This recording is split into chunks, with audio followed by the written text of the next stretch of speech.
Hi, welcome back to my channel. Today I wanted to chat with you a little bit and share my #1 secret for success on the carnivore way of eating.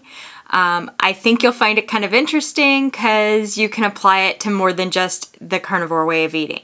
So let's get into it.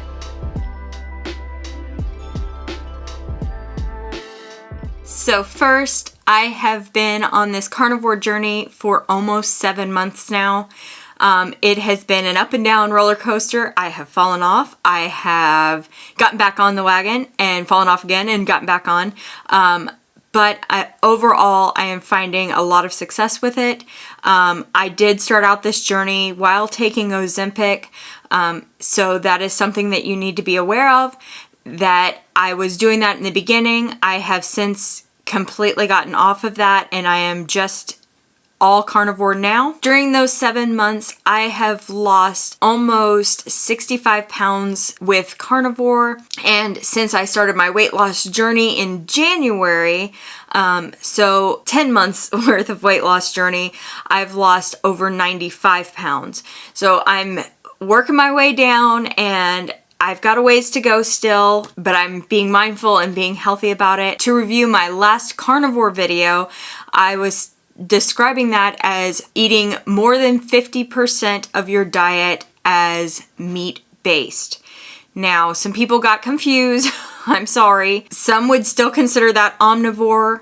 I understand that. But by definition, carnivore is still eating the majority of your calories and the majority of your diet as meat-based. So in essence, I am an animal-based, meat-based lifestyle person. Recently, I switched over to being beef and butter just because of the fact that I'm trying to narrow down. I'm still reacting to something, so I'm wanting to make sure that it's not chicken because I have previously been diagnosed with a chicken allergy. So I'm trying to narrow that down, and I'm wanting to narrow out milk products, so I wanted to pull heavy cream just because I still could be reacting to that. Butter, I don't see myself reacting to as much. If I continue to have inflammation with beef and butter, I'll cut butter next. Hang on, we'll see where that goes.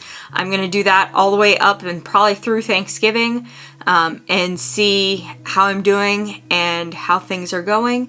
I'm still eating a variety of cuts of meat. I was so excited. I found oxtail the other day at our local grocery store, so I am so excited that I found a local resource for that.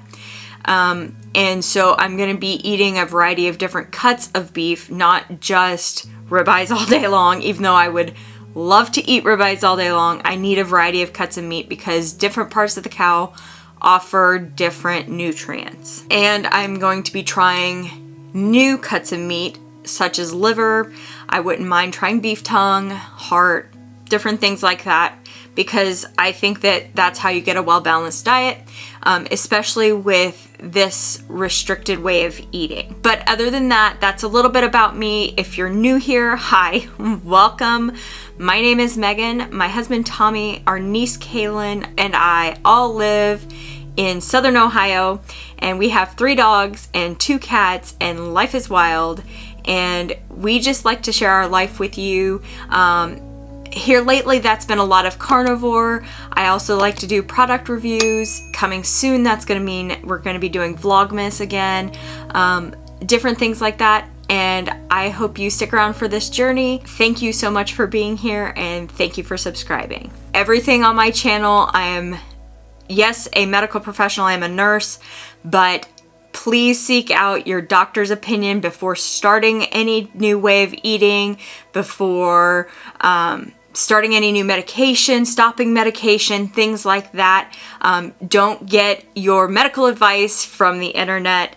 And that's my 2 cents on that topic. So now we're gonna get into it. My #1 secret to success on the carnivore lifestyle, or for anything really, is mindset. You have got to maintain a positive mindset. If you think of things as the glass half full, you're not going to get very far. I like to look at the brighter side of things. I like seeing what positive aspects we have, or wording things in a way that they are much more positive. Not to the level of toxic positivity, because that can be bad too, but keeping in a mindset of, instead of can't, I get to. So instead of saying I can't eat carbs, I can't eat fruits and vegetables, I get to eat all the different kinds of meat I want, or I get to eat all the cuts of beef I want. I get to try new kinds of butter. I get to try new flavors of salt, new cooking styles, different things like that. Instead of I can't eat tomatoes, I can't eat. If you're constantly filling your mind with those negative thoughts, you fall off the wagon sooner rather than later. You're then thinking about the foods that you used to eat. You begin craving those foods you used to eat, and then you're falling off the wagon. I've done that a few times myself. And then other people around you don't find this way of eating a positive thing. They see it as more of a punishment. And then you're fighting an uphill battle, because then they're going to be trying to convince you to get off of this way of eating. And kind of along with that mindset shift is speaking positively to others about it. So when we're in a restaurant, being very polite to wait staff, being very patient. I want to be a good representation first as a Christian. I represent Christ first, of my family, my job, things like that. And then I represent the carnivore community. So if I'm the first person that they're meeting that's a carnivore, I want them to have a good experience with a carnivore.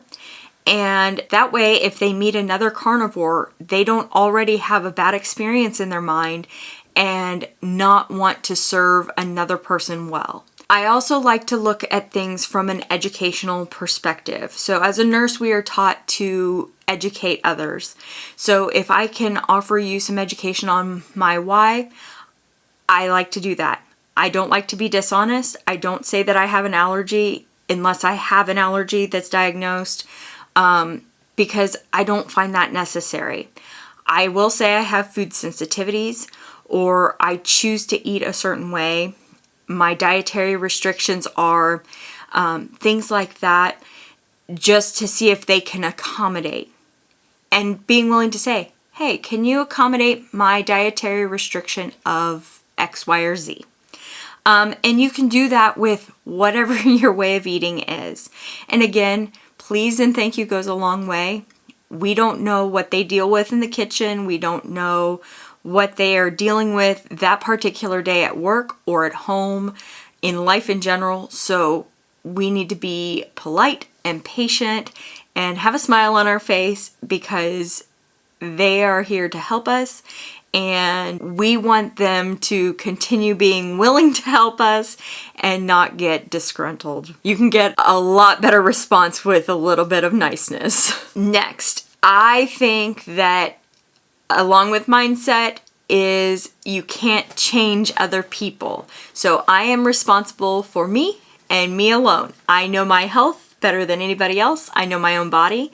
And so even though I would love for my husband to never eat vegetables and to eat the same exact thing as me, I know that's not going to work, because he knows his body better than I do. And so I have to remind myself that he needs to do what he needs to do. I need to do what I need to do. And we can have a happy coexistence and eat a little bit differently, and that's okay. I don't have to fall off the bandwagon just because I see him eating something different. I don't have to fall off the bandwagon just because I need to make something a little bit different. And our niece doesn't eat carnivore, not in the least sense, and that's okay too. So being willing to allow others to do things differently than ourselves is a great place to start with many things. That's good practice just in being a good human being. And then my last and biggest tip with mindset shift is to go in with a plan.